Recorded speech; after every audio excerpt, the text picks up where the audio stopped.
Good morning.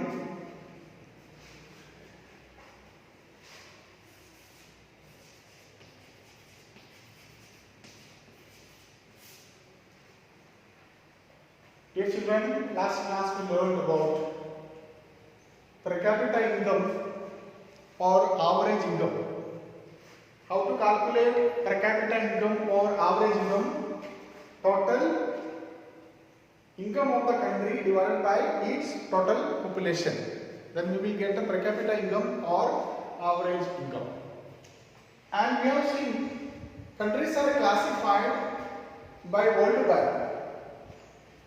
How World Bank classify countries, whether it is a rich country or low income country or low middle income country. So there are some criteria according to World Bank. So countries with per capita income of US dollar 12,660 per year are classified in the group of developed countries. There are several countries in the Gulf, okay, and in some European countries are examples of developed countries. And countries with the per capita income of US dollar 1,530 or less, these countries are classified in the group of low income countries. Whereas some countries like India are in the category of low middle income countries, because in the year 2012 India's per capita income was 1,530. So all these data are according to 2012. These are the criteria of World Bank classifying countries. Now today we will discuss about income and other criteria. Income and other criteria.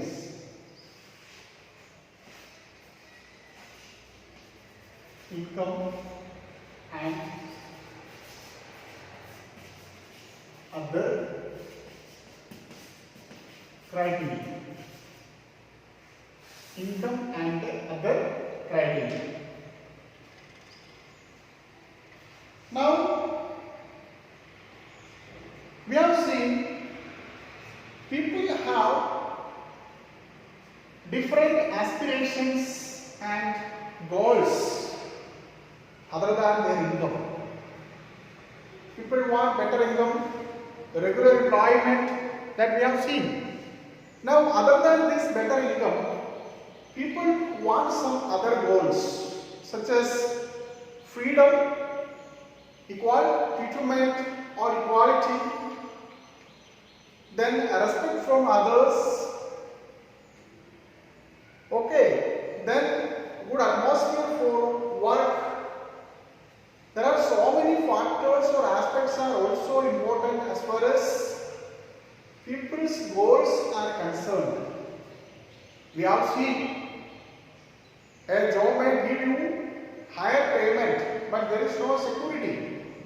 At the same time, a job may give you very less payment, but there will be job security and other continuity of job.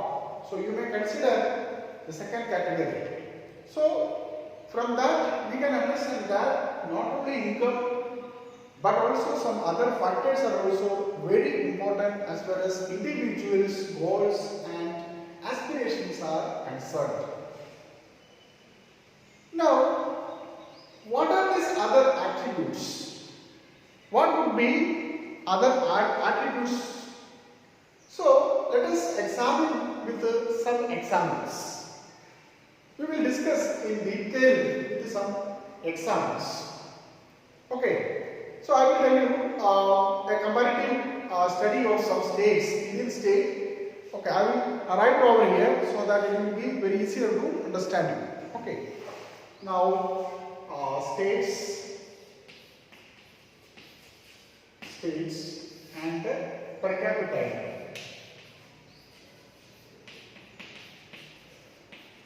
income in rupees. Okay. In rupees.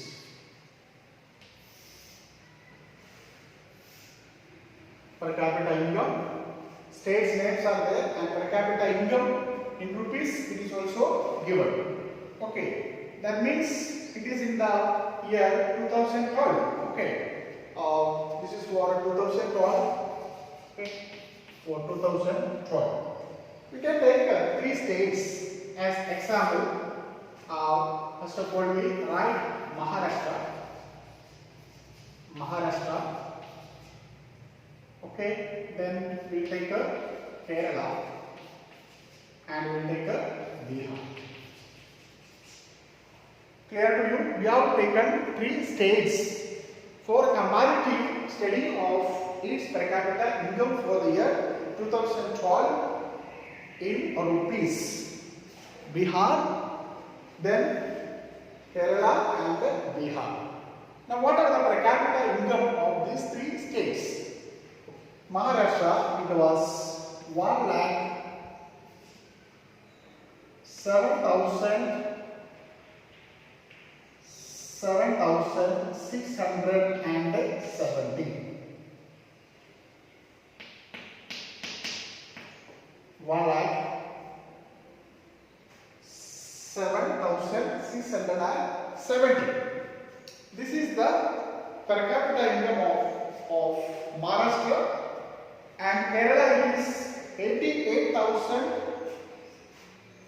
88,570. Okay, 527 we can take it. Okay, 527. And Bihar 28,774. Okay, clear to you? Is it clear to you? These are only 3 states: Maharashtra, okay, then Kerala and Bihar. 3 states and its per capita income, okay, and its per capita income in the year 2012. Now you see, when we are calculating the per capita income, that is the total income of the country divided by its total population, you can see that Maharashtra is the highest per capita income state comparatively other 2 states. At the same time, you can see that Bihar is at the bottom with 28,774. So it means that an average person in Bihar earned rupees 1,07,670 per year. On an average person in Maharashtra earned 1,07,670 rupees in a year. Whereas a person in Kerala, he earned 88,547 rupees. A person from Bihar earned 28,774 rupees. Now, what is interesting, if we calculate the development of a state or a country only on the basis of per capita income, you can simply understand that Maharashtra will be the highest developed state. Very simple, because on an average person in Maharashtra earned 1,07,670 rupees in a year, comparatively 28,774 in a person in Bihar. Now, what is our topic? What are the other criteria? Income and other criteria. So, we need to discuss some other factors. What are these other criteria? We can take some other criteria like infant mortality rate or IMR. Very important, IMR. It is the number of children die before completing first birthday or the age of 1 against 1,000 live birth. That is infant mortality rate. Second one, literacy rate. Literacy rate. What is literacy rate? It is a proportion of people, okay, of at the age group of 7 and above to read and write. How many people can read and write above the age of 7? That is what we call the literacy rate. And third one, what we are going to calculate is the net attendance ratio. Net attendance ratio. That means number of children in the age group of 14 to 15 attending schools as the total number of children, comparing total number of children. Net attendance ratio. Okay, what is net attendance ratio? Very important. Net attendance ratio. Okay, what is net attendance ratio?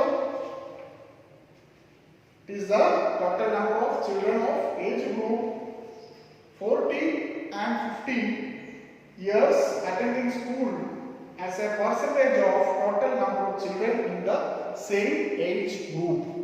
That is net attendance ratio. Now, we will compare with the same three states. What is the infant mortality rate of Maharashtra? What is the literacy rate of Maharashtra? And what is the net attendance ratio of Maharashtra? Similarly, what is the infant mortality rate of Kerala as well as Bihar? All these three factors we are going to discuss. It is very big table. It will be very difficult to write, and it will take more time. So let me explain by showing this. Okay, I will show you. You can see the page number 10 of your economics textbook. Okay, if you at all you have textbook, you can take it. Okay. Now see here.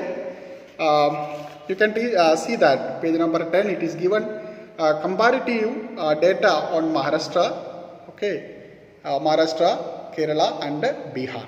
Okay, here the same you can see that states. You can see that Maharashtra, Kerala, and Bihar. Infant mortality rate. You can see that here all the three states. Okay, what is infant mortality rate?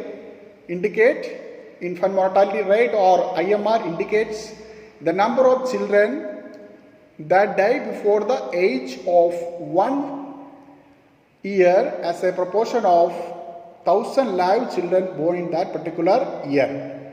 Okay, and see that literacy rate. What is literacy rate? Measures the proportion of literate population in the 7 and above age group.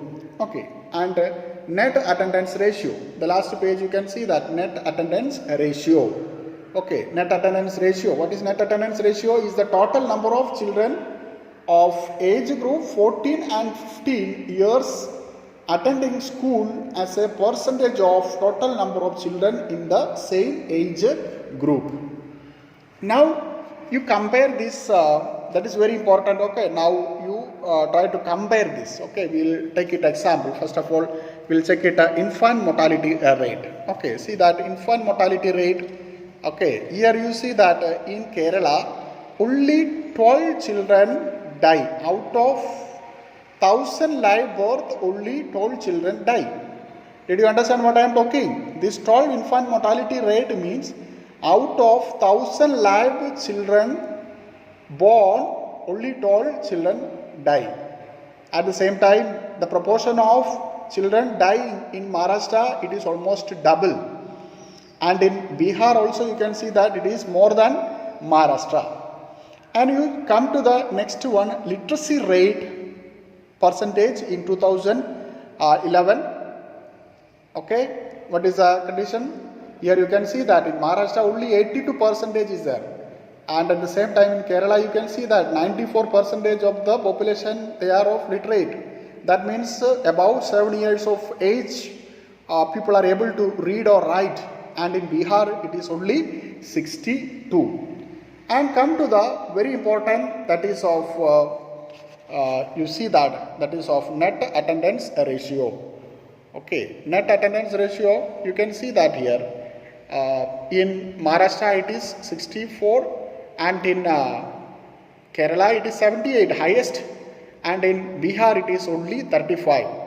That means in Bihar only two-thirds of its children are not attending school beyond 8th standard. Now you see here in all these areas, okay, whether it is in infant mortality rate or literacy rate or net attendance ratio, okay, you can see that all these areas, whether it is net attendance ratio, literacy rate or infant mortality rate, you can see that Kerala is leading. Okay, here Kerala is leading apart from per capita income. Okay, per capita income. Now how painful it is, you know that, okay, when children are dying before celebrating their first birthday, it will be very difficult for the parents to get, okay, to make it happy. It is not happy for parents to understand. Okay, so you know before celebrating their birthday, okay, it will be very difficult. Okay, it will be very difficult for the parents to know that. Now, what we learned in this table is that in almost all areas, whether it is infant mortality rate or whether it is literacy rate or net attendance ratio, you can see that, okay, all these three states Kerala is leading. And as far as Bihar is concerned, two-thirds children they are not attending school beyond 8th standard. So that means the literacy rate of the state is very poor. So almost when we are comparing all income and other goals, when we are taking this example of Maharashtra, Kerala and Bihar, income or the per capita income is not only the factor to classify countries as far as developed or not. We have seen in the beginning, if per capita income is only the criteria, Maharashtra will be the most developed state. But we can understand that now there are some other criteria other than income, like literacy, infant mortality rate or IMR, literacy rate and net attendance ratio. So these are also important as far as countries are classifying whether it is developed or not. Now tomorrow we will discuss the remaining part. Thank you.